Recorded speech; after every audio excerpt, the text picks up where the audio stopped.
பிரியமான தேவனுடைய பிள்ளைகளே, இன்றைய இறை வார்த்தைகள் நமக்கு சொல்வது என்னவென்றால், பிரியமானவர்களே, நாம் இந்த இறை வார்த்தைகளை உற்று நோக்கும் போது ஏசாயா தீர்க்கதரிசிக்கு தரிசனத்தில் சொன்னவையாக இருக்கட்டும், இயேசு கிறிஸ்து சொன்னதாகவும் இருக்கட்டும், இந்த இரண்டு இறை வார்த்தைகளிலும் நாம் பார்க்கும்போது நமக்கு தெள்ளத் தெளிவாக தெரிவது என்னவென்றால், கடைசி காலத்தில், அதாவது ஆண்டவராகிய இயேசு கிறிஸ்துவின் இரண்டாம் வருகைக்காக தான் நாம் காத்திருக்கிறோம்.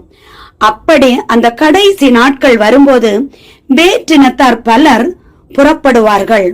ஆண்டவருடைய இல்லத்திற்கு, சீயோனில் இருக்கிற தேவாலயத்திற்கு அனைவரும் சொல்லுவார்கள், வாருங்கள், ஆண்டவரின் மலைக்கு போவோம், யாக்கோபின் கடவுளின் கோயிலுக்கு போவோம், வாருங்கள்.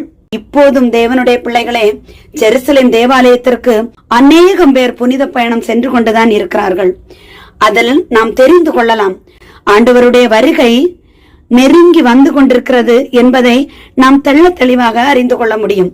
நம்முடைய வேதாகமத்தில் சொல்லப்பட்டுள்ள ஒரு கருத்து கூட, ஒரு எழுத்து கூட கீழே சிதறி போகாது என்பதை ஆண்டவர் நமக்கு தெள்ள தெளிவாக இறை வார்த்தைகளில் சொல்லி இருக்கிறார். அப்படி இருக்கும்போது இது மட்டும் எப்படி கீழே விழுந்து போகும்? சீயோனில் இருக்கிற நம்முடைய ஆண்டவரின் தேவாலயத்திற்கு போவது மட்டும் எப்படி வீணாகும்? வீணாகவே வீணாகாது. ஆண்டவருடைய இல்லத்திற்கு அனைவரும் புறப்பட்டு போவார்கள். பிரியமானவர்களே, சொல்ல போனால் நாம் புறஜாதிகள். எருசலேமில், இஸ்ரவேலில் இருக்கிறவர்கள் ஆண்டவருடைய பிள்ளைகள் என முதலில் இருந்தே வேதாகமத்தில் கூறப்படுகிறது.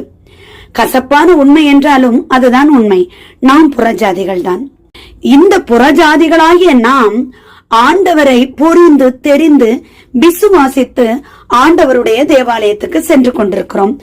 அதைத்தான் ஆண்டவர் நமக்கு தெள்ள தெளிவாக கூறுகிறார். அந்த காலத்திலிருந்தே கானானிய ஸ்திரீ ஆண்டவரை நோக்கி வந்தாங்க. 100க்கு அதிபதி ஆண்டவரை நோக்கி வராங்க. ஆண்டவர் அந்த விசுவாசத்தை எல்லாம் கண்டு, இஸ்ரவேலில் கூட இப்படிப்பட்ட ஒரு விசுவாசத்தை நான் காணவில்லை என்கிறார். பிரியமான தேவனுடைய பிள்ளைகளே, நாம் நம்முடைய ஆண்டவர் மீது வைத்திருக்கிற விசுவாசம் ஆண்டவர் மெச்சி போற அளவுக்கு இருக்க வேண்டும். ஆண்டவர் நம்மை பார்த்து, நான் இஸ்ரவேலில் இப்படி ஒரு விசுவாசத்தை காணவில்லை என சொன்னதுபடி நாம் இருக்க வேண்டும்.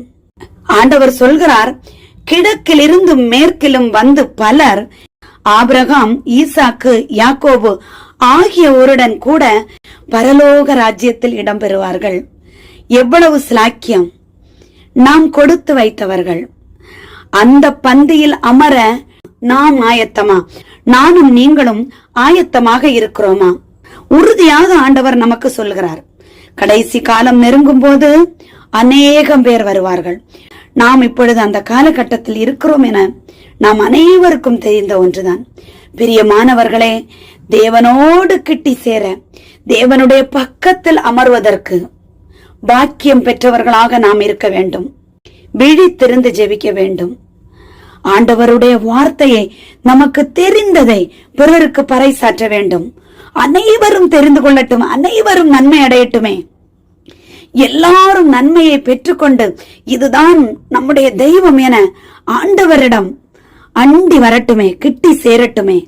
பிரியமான தேவனுடைய பிள்ளைகளை, நீங்கள் எந்த இடத்தில் இருந்தாலும் ஆண்டவர் அந்த இடத்தில் உங்களை ஆசீர்வதிப்பார். நாம் எந்த இடத்தில் இருக்கிறோம் என்பது முக்கியமில்லை, நாம் எப்படி இருக்கிறோம், கிறிஸ்துவுக்குள் வாழ்கிறோமா என்பதுதான் முக்கியம். பிரியமான தேவனுடைய பிள்ளைகளே, எப்பொழுதும் சொல்வது நான் ஒன்றுதான். பிரியமானவர்களை, விழித்திருந்து ஜெபியுங்கள். ஸ்தோத்திர பலி சொல்ல தொடங்குங்கள். வீட்டில் ஸ்தோத்திர பலி சொல்லுங்கள். நம்முடைய உதடுகளின் காளைகளை ஆண்டவருக்கு கொடுப்போம். ஓசியா 14ஆம் அதிகாரம் 2 வாசித்து பாருங்கள். எங்களுடைய உதடுகளின் காளைகளை நாங்கள் கொடுப்போம் என சொல்லப்பட்டிருக்கிறது. என்னுடைய அக்கிரமத்தை மன்னிங்க ஏசப்பா, என்னுடைய அநியாயத்தை மன்னியுங்கள், நான் தெரிந்தோ தெரியாமலோ செய்த தவறுகளை மன்னியுங்கள் ஏசப்பா என ஆண்டவரிடம் மனம் உவந்து மன்றாடுங்கள். புனித பவுல் பிலிப்பியருக்கு எழுதும் போது சொல்லுகிறார் 4:4, எப்பொழுதும் சந்தோஷமாயிருங்கள், கர்த்தருக்குள் மகிழ்ச்சியாயிருங்கள் என்று. பிரியமானவர்களை, ஆண்டவருக்குள் மகிழ்ச்சியாயிருங்கள். விழித்திருந்து ஜெபியுங்கள். ஆண்டவர் நம் ஒவ்வொருவரையும் இந்த வார்த்தைகளின் வாயிலாக ஆசீர்வதித்து ரட்சித்து காப்பாராக. ஆமேன். என்றும் அன்புடன் லைலா ஜேசுபாலன்.